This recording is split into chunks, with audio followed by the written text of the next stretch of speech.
Aracımız Renault Clio 4. Müşterimiz frene basınca fren yetersiz kalıyor ve ses geliyor. Şikayetiyle işletmeye geldi. Aracın ön disk balatısını kontrol ettik. Bakın arkadaşlar. Disk sol taraf bu şekilde etli olması gerekirken sağ taraf incecik kalmış. Kağıt helva kıvamına gelmiş. Ayrıca şu balatalara bakın. Bildiğin sünnetlemiş yani. Balatanın B'si kalmış burada. Burada B'si de yok.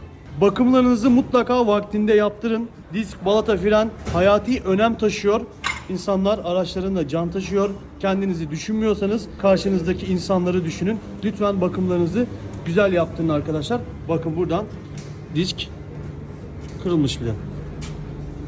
Araca disk balata işlemi yapılacak. Fren, kaliper temizlik işlemi yapılacak. Güzelce yağlanacak. Hatta baksanıza kaliper artık perişan olmuş. Güzelce yağlanacak, toparlanacak. Bu işlemlerden sonra araba tamam.